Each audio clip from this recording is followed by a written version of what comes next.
TV Unifev, afiliada à TV Brasil, o programa Coletiva. Hoje recebemos em nosso estúdio o deputado estadual Carlão Pinhatari, do PSDB e líder de governo na Assembleia Legislativa do Estado de São Paulo. Divide comigo esta bancada o chefe de jornalismo do TVU Jornal, segunda edição, Wender Rodrigues. Bancada esta que está um pouco mais vazia, seguindo as recomendações do Ministério da Saúde. Bom, Carlão foi prefeito de Votuporanga por 2 mandatos, entre 2001 e 2008. Está em seu 3º mandato como deputado estadual. Em 2010, foi eleito com aproximadamente 70 mil votos. Em 2014, reeleito com 97 mil votos. E em 2018, ganhou pelo 3º ano com 74 mil votos. Deputado, obrigada pela sua presença aqui em nosso estúdio. Seja muito bem-vindo. Obrigado, Fabíola. Obrigado, Wender. É um prazer enorme estar aqui com vocês, aqui na TV Unifev, na nossa querida Votuporanga. Bom, Carlão, hoje, como não poderia deixar de ser, a nossa conversa está focada nas medidas adotadas pelo governo do estado frente ao coronavírus. Para começar, para a gente entender como está o trabalho na Assembleia neste período de distanciamento social, as sessões continuam? Continuam, só que agora todas as sessões são virtuais. Nós temos sessões todos os dias, de segunda a sexta-feira, de segunda a quinta-feira, e na sexta-feira é tribuna livre. Então a Assembleia tem trabalhado. Ontem nós tivemos CCJ e Comissão de Finanças e Orçamento para deixar um projeto do governo pronto para a ordem do dia, que será hoje às 14h30. Então acho que a Assembleia continua trabalhando normalmente, só que cada um nos seus respectivos escritórios ou casas, para não ter, cumprindo aí uma determinação do Ministério da Saúde de ter esse afastamento social, que é de extrema importância. A tecnologia tem nos ajudado muito, né, Carlão, nesse sentido. Graças a Deus, né? Bom, na última semana foi aprovado o projeto de decreto legislativo que reconhece o estado de calamidade pública. Quais são os efeitos dessa decisão para os municípios? Isso é poder dar um pouco mais de agilidade nas licitações para as compras de equipamento para o Covid-19, ou EPI, ou vacinas, ou leitos, ou respiradores, ou qualquer tipo de material médico, e também de contratação de serviço de urgência, de emergência, para que a gente possa agilizar cada um. Nós fizemos para os 644 municípios, mais para a capital de São Paulo e mais para o governo de São Paulo. Então, foi 3 projetos de lei. E os 644 municípios, 245 municípios já aderiram a esse projeto de calamidade da Assembleia. Quer dizer, eles já estão trabalhando dessa maneira? Já tem 245 que já fizeram o pedido, que até sexta-feira será sancionado pela Assembleia, e aí sim eles poderão fazer esse tipo de contratação, com dispensa de licitação, mas isso tudo depois será conferido pelo Tribunal de Contas da União. Nós sentamos junto ao Tribunal de Contas do Estado de São Paulo, não da União, e formulamos um texto para todos os municípios iguais. Então é praticamente um texto a pedido do Tribunal de Contas do Estado. Deputado, diversas emendas foram liberadas para a saúde do interior paulista, né? Como que foi feita essa divisão e como os prefeitos devem utilizar esses recursos que chegaram? Bem, nós liberamos agora as emendas para os municípios. Todas as emendas impositivas do governo que nós colocamos, que nós, deputados estaduais, colocamos em dezembro do ano passado, foram liberados agora pelo governador João Dória, pelo vice-governador Rodrigo Garcia. E além disso, que são aproximadamente 243 milhões de reais. E além disso, nós estamos pagando os últimos 82 milhões de reais que faltavam do exercício de 2019. Então, acho que agora vai dar um avanço um pouco maior, um pouco para cada município, cada deputado colocou na sua base. Aqui eu coloquei para Santa Casa, coloquei para o município. Então, quer dizer, eu acho que isso os prefeitos vão ter que ter agora uma serenidade, uma tranquilidade para poder gastar corretamente esse veículo. Não adianta ele querer comprar uma ambulância, vai demorar 90 dias para ficar pronta. Muito melhor ele comprar um medicamento. E o que nós temos que dizer fazer, que nós estamos fazendo para o PROCON de São Paulo, denunciando os fabricantes. Pra você ter uma ideia, uma máscara custava 20 centavos, hoje custa R$4. Quer dizer, é um empresário brasileiro sendo bandido. Isso nós não podemos ter. Avental triplicando de preço. Ontem, no dia de ontem, o governo de São Paulo comprou 4.000 respiradores da China. Esses respiradores, há 60 dias atrás, 90 dias atrás, custavam $8.000. Hoje custa $40.000. e sendo que você tem que pagar 30% à vista no contrato para eles poderem garantir a entrega para daqui 20 dias. Então, acho que isso é importante a gente passar e as pessoas têm que denunciar. Eu quero pedir à população de Votuporanga também que denuncie os vendedores de gás. Se porventura aqui, o cara me entregou ontem na minha casa R$70, que é um preço que ele já vinha integrando. Então, eu não posso fazer isso. Mas eu estou ouvindo muita notícia de cara cobrando R$90, R$100. Denuncie para o PROCON, denuncie para o PROCON. As pessoas têm que ser presas. Não pode aproveitar do morador que já está numa dificuldade, as empresas parando, sem salário, e as pessoas os pseudos, isso não é empresário, isso é pseudos empresários querendo ganhar um dinheiro que não é dele, que sim está tomando, às vezes, de uma pessoa que vai fazer falta dentro da sua casa. Então, acho que nós temos que pedir isso, viu, Fabiola? Viu? Nós temos que falar isso todo dia. As pessoas têm que usarem o PROCON. Nós temos um PROCON de extrema qualidade em Votuporanga. A Andréia está lá fazendo um trabalho excepcional há muito tempo, deve fazer já creio que uns 10 anos que ela está, então ela tem uma experiência enorme. Então todo mundo tem que ajudar nessa crise, não pode querer as pessoas passarem a cobrar um preço que não é justo. A gente sabe que a Fundação PROCON e o PROCON em Votuporanga está com fiscalização ativa, né, nas ruas, então realmente as pessoas podem ligar e fazer essa denúncia, né? Carlão, você comentou da Santa Casa, né? Hoje ela é uma referência para a nossa região.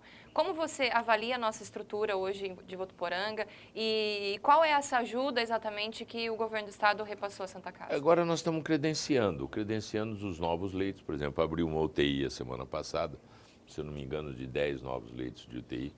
E o estado já fez, a Santa Casa já pediu para a DRS de Rio Preto, que já enviou ao Ministério da Saúde e já está credenciado. Então, a partir de hoje ou amanhã, poderá ser já internados os novos pacientes que, se porventura tiverem para o coronavírus. Isso, conforme já ficar, já pode faturar que já está recebendo. Então, acho que saiu na hora certa uma UTI que estava aí há 3 anos parada, que era para ser uma UTI cardiológica. Santa Casa veio passo a passo e agora conseguiu na hora certa. Eu não sei se é uma informação verídica, mas o Júnior Marão me disse que a Votuporanga tem 47 respiradores e leitos. Então, eu acho que isso é um número razoável. As pessoas têm que entender que isso é um vírus muito grave. Não adianta querer achar que não é, né? Não adianta o presidente da República dizer que não é, né? Ontem, o ministro, sexta-feira, o ministro Aras, do tribunal lá do Ministério Público Federal, que é o procurador do Bolsonaro, do governo Bolsonaro, fez uma participação no Supremo Tribunal Federal e disse que ele está, sim, indicando o isolamento social. Então, quer dizer, o discurso da rede social é né, e efetivamente está lá, graças ao ministro Mandetta, que está fazendo um belíssimo trabalho. É lógico que as pessoas estão perdendo seus empregos, os comerciantes, os prestadores de serviço. Eu penso que isso nós vamos ter que cuidar no segundo passo. Não adianta você querer falar, vamos abrir tudo, vamos mandar, se você não tiver pessoas vivas para comprarem.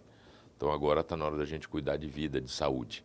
É uma fala que nós temos que fazer todos os dias, que os comerciantes estão sendo prejudicados, né? Prestadores de serviço estão sendo prejudicados, mas eu acho que com o tempo isso vai ser solucionado. Nós temos que ter agora um pouco de paciência, porque está todo mundo perdido.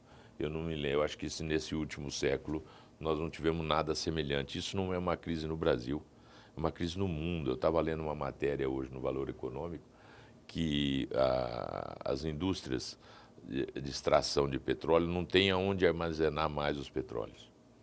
Então todos os tanques cheios estão usando navios que antes mandavam. Por quê? Porque o mundo parou.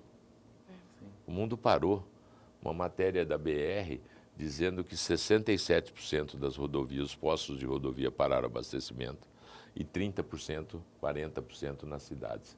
Então, quer dizer, isso vai sobrar álcool, vai sobrar gasolina, vai sobrar diesel, porque não tem consumo, né? Agora, é lógico que a pressão do empresário que está vendo o seu negócio falir, isso é muito triste, né?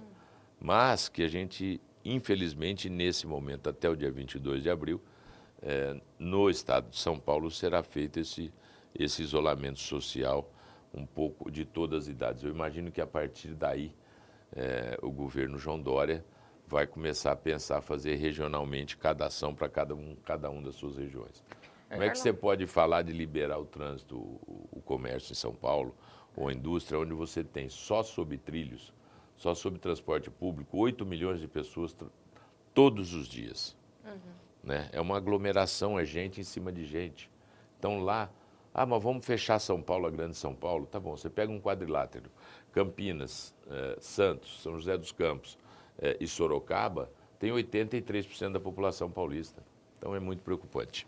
Essa semana, como o senhor mencionou, João Dória anunciou a prorrogação da quarentena, até pelos números, né? Houve um achatamento no estado de São Paulo, só que ainda tem... Casos positivos, mas ontem foi o maior recorde de mortes em São Paulo e no Brasil. Infelizmente, né, deputado? Infelizmente. E ainda há muita dúvida, muita polêmica sobre o que pode abrir, sobre o que pode fechar. Mais uma vez, pessoal, entender o que seriam esses serviços essenciais liberados, então, pelo governador em todo o estado. Isso aí é o que o Ministério da Saúde está recomendando, tá certo? São os postos de combustíveis, as indústrias de alimentação, são as lojas de conveniência, desde que seja feita delivery, a pessoa vai lá, busca e vai embora. Né? Tudo que for delivery pode continuar. Lojas de autopeças, oficinas mecânicas, porque não pode parar os caminhões, eles têm que dar assistência para esses caminhões. Né? Então, eu acho que é muito importante. Aqui em Votuporanga, salão de cabeleireiro tá liberado. Eu tenho conversado com alguns, não vai ninguém. Não adianta. As pessoas não estão saindo. Eu imagino que houve aí um excesso de terrorismo das notícias, eu imagino isso. Então, eu fico muito preocupado. Eu tenho um amigo que é médico no AME, o AME ele atende 14 pacientes por período, está indo 5, 4, 5. Nem consultar, as pessoas não estão indo. Não estão saindo, não tem consumo. As pessoas estão morrendo de medo de perder o emprego. Né? Então, eu acho que isso é de extrema importância, nós temos que fazer o mais radical possível, para ficar o menos tempo possível, para tentar aí sim começar uma retomada da economia. Mas o Brasil, esse ano, na minha opinião, o PIB cai 5%, a 6%, a 7%, que vai ser a maior deflação da história, né, desse país e do mundo. Também acho que isso. Você vê Nova York morrendo 1.500 pessoas por dia. É uma ilha, é uma coisa pequena. Né? Por quê? Porque não cuidaram lá atrás. Sim. Com aquela arrogância do presidente americano, ele não acreditava que isso ia acontecer e está pagando um preço altíssimo agora. Né? Então, eu acho que isso é importante. O Brasil tem que fazer isso e tem que se cuidar. Ainda dentro dos decretos, deputados, os prefeitos podem fazer alguma alteração em relação ao decreto do Dória? Podem, né? O prefeito tem a prerrogativa no seu município. Sim. Eu vi esses dias uma matéria que o prefeito de Olímpia fez com que o comércio atendesse as pessoas na porta, um por vez, desde que não tivesse aglomeração. Quer dizer, cada um aí vai dar consciência e da vontade de cada um. Eu acredito que possa. O governo de São Paulo não pode mandar fechar um comércio em Votuporanga. O prefeito pode. Né? Então, eu imagino que a preocupação do prefeito de Votuporanga, que eu acho correta, tá muito... Ontem saiu as 10 cidades do interior de São Paulo. Infelizmente, sim, a nossa cidade está no meio. Né? Então, isso preocupa não só a mim, a vocês, mas preocupa o prefeito também, que é um morador da cidade e que está cuidando da saúde das pessoas. Mas é muito preocupante tudo o que está acontecendo, inclusive para a economia. Em maio, junho, ninguém tem dinheiro para pagar salário de ninguém, se não der uma melhorada em alguma coisa. O que eu não acredito que vai acontecer, infelizmente. Mas eu acho que nós temos que ter fé e esperança que estamos tomando as medidas corretas, né? As medidas corretas para melhorar. Você ter um baque brusco agora, mas que você tenha uma retomada enorme de crescimento depois. Só explicando essa lista, ela diz respeito às cidades que têm mais potencial de disseminação do vírus, né? Isso. Porque são Fatores, né? centros de região, né? Votuporanga está entre elas, Rio Preto, Ribeirão, enfim. Deputado, a questão dos órgãos estaduais que oferecem serviços básicos ao cidadão, por exemplo, Poupa Tempo, Detran, registro de ocorrências, tudo como digital, é que tá isso? Os prazos estão todos suspensos. Isso é bom. Se a pessoa tem uma habilitação que vence daqui 20 dias, ele não precisa se preocupar, está suspenso o prazo. Vai continuar valendo a habilitação dele. Então, o Detran está trabalhando online. Né? Digitalmente, você faz 70%, 80% do serviço.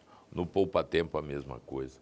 Então, não tem necessidade das pessoas irem num posto físico hoje porque os prazos estão suspensos, não há nenhuma possibilidade. Prazo de pagamento de multa, isso tudo não, mas a suspensão dos prazos de vencimento, de habilitação, enfim, de outros documentos, isso está suspenso. Deputado, o senhor comentou também a questão dos prefeitos, né? Alguns chegaram a fechar entradas das cidades. Qual é a opinião do senhor nesse sentido? Eles têm essa autonomia? Tem, eles têm. Eu digo que o poder do prefeito com a Constituição é ilimitado. Uma coisa impressionante isso, né? O prefeito pode fazer um decreto e falar, bom, ninguém mais usa camisa vermelha na cidade. Você pode usar se você for lá e derrubar esse decreto. Não, eu estou dizendo, é uma coisa pitoresca, mas é uma verdade.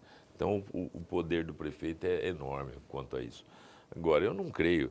O que eu vi de fechamento, por exemplo, de Santa Fé do Sul, de Cardoso, de turistas, para que não se aluguem os ranchos, para que não chega pessoas de fora.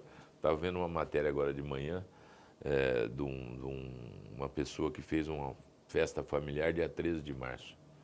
Né? E alguém ali era positivo com o coronavírus e ninguém sabia porque não estava tão falado sobre isso. Né? Já morreu 2. Né? Tem 3 internados.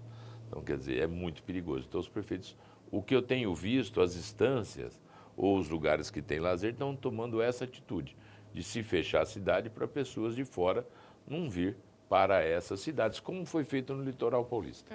Deputado, falando em obras, elas foram comprometidas com essa questão do coronavírus, foram paralisadas algumas, a gente sabe que o governo do estado ele tem parcerias com municípios do estado todo, aqui em Votuporanga principalmente, a gente aguarda com ansiedade os reparos na rodovia Péricles Bellini.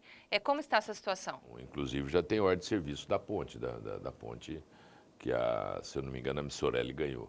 E ontem, na última terça-feira, foi publicado um decreto, uma licitação da obra de restauro da SP 461 da Péricles Bellini. Por quê? Por que não usa esse dinheiro para a saúde? Porque isso é um dinheiro do Banco Mundial específico para essa obra. Ou você usa para essa obra, ou você não usa. Então, quer dizer, são 29,5 km que vai haver de restauração na Péricles Bellini aí, que vai de Votuporanga até Iandeara, que era o último trecho que faltava para a gente fazer a recuperação dessa rodovia da 461 total. Então não tem parado. A 310 continua a obra, porque são todos dinheiros de financiamento internacional, que ou você usa ali ou você não usa. Então a gente tem que ter esse tipo de explicação. Por que não para a obra e não compra mais remédio? Isso? Porque não é... Se você pode até parar a obra, suspender, mas esse recurso não pode ir para isso. A gente sabe da pressão dos empresários para retomar as atividades, principalmente no comércio. O senhor comentou no bloco anterior o quanto esses efeitos estão sendo complicados. É realmente difícil você balancear esse interesse econômico e cuidados com a saúde, né? O próprio governador Dória precisou reforçar a segurança pessoal também, né? Mas foi isso por causa dos bolsominions, né? Os loucos lá que existem. Para mim, eu falo que são os leões da rede social. Na minha opinião, são os covardes da rede social que ficam atacando as pessoas. A rede social, eu acho de extrema importância para divulgar boas notícias ou notícias que não sejam boas, mas verdadeiras. E hoje tem uma rede de robô que faz esses ataques, que é uma coisa impressionante. Então, acho que isso passou. O governador sabe se defender disso. Ele tirou a família dele, ele saiu da casa dele, foi para o palácio, que é um lugar que tem uma segurança maior, que ele nunca morou lá, e deixou só apenas os filhos na casa. Por isso que está ali uma segurança muito maior. Mas eu vejo que isso passa, isso aí a gente sabe. A pressão é justa, né? As pessoas do dia para a noite viram seu faturamento acabar. Não é que diminuiu, acabou. Né? Eu conversei com um empresário ontem, semana passada ele teve 50% de inadimplência, e na segunda dessa semana ele começou com 80% de inadimplência. Por quê? É do ramo de imóveis, as lojas estão fechadas, os comerciantes não estão pagando, né? O que não é justo também, esse tipo de coisa com a indústria, porque essa é uma mercadoria que já foi entregue há 30, 40 dias atrás, que já foram vendidas, que já receberam, né? Mas todo mundo está fazendo caixa para ver se consegue o mais tempo possível ficar com dinheiro na mão. Então é uma preocupação. E os comerciantes, a mesma história. É uma dificuldade enorme. O cara hoje tem 30 funcionários, amanhã a loja dele está fechada, não tem mais ninguém, e acabou. Meu filho tinha um restaurante em São Paulo, tem ainda, né? Fechou no dia 20 de março e não sabe quando vai abrir. Quer dizer, um negócio que vinha se sustentando, ele vinha vivendo disso, e acabou, né? De um dia para o outro acabou. A semana antes do fechamento, da semana do dia 12, 13, 14 de março, já caiu 60% o movimento, né? Porque as pessoas pararam de sair. Quando começou, antes do dia 23, quando começou aqui em São Paulo. Mas eu penso que a gente tem que ter fé, tem que ter esperança que isso vai passar e nós vamos ter uma vida melhor. O mundo vai ser totalmente diferente, né? Eu acho que nós vamos ter uma mudança de comportamento. Hoje nós temos que ter solidariedade, nós temos que... O brasileiro não pensava nisso. Muito poucos, né? Não todos, mas isso não era a regra. E hoje está vendo as pessoas aí se cotizarem. Eu participei de uma reunião virtual ontem com o vice-governador e com o governador, com 15 grandes empresas, tipo Scania, Mercedes e tal. E eles estão transformando as indústrias deles, que não têm, para fazer equipamentos de respiradores, né? Para doarem para o governo. Então isso é uma solidariedade, né? Eu acho que tem que haver... o Ministério da Economia tem que tomar uma atitude com os bancos. Os bancos não estão fazendo o que o governo federal está determinando. É uma coisa impressionante. Quanto o juro era no dia 20, 3% ao ano, hoje já está 6%. Então, está aumentando a inadimplência, então eles estão jogando. Agora é hora de todo mundo se cuidar e tentar ajudar o próximo. Eu acho que não é hora de ganhar dinheiro, é de não perder tudo que tem, o patrimônio das pessoas. Eu acho que é muito triste de você ver, anda no nosso parque industrial aí todo parado, né, no nosso comércio tudo parado. Os supermercados ainda estão funcionando, né, na primeira semana houve uma enchente em cima dos supermercados, né, e hoje já vem diminuindo, já caiu 20% a venda, porque as pessoas se estocaram e agora estão consumindo o que tem. Eu estava até brincando com a Cibele, que trabalha comigo, ele falou, não é hora de comprar nada, tá certo? Você tem que consumir o que você tem dentro da sua casa, né? Inventa alguma coisa ali, não faça outra coisa, que eu acho que esse é o momento que o mundo está passando. Mas os empresários vão depender dessas medidas econômicas mesmo, né, deputado? Porque é impossível você se manter nesse distanciamento social, com a queda de consumo. Vai ter que haver um financiamento a longo prazo, né? O governo de São Paulo disponibilizou na Invest São Paulo 1,2 bilhão, só que tem 10 bi de pedido de financiamento, né? Para capital de giro, né? 4% ao ano, para pequena e média empresa que fatura até 10 milhões por ano.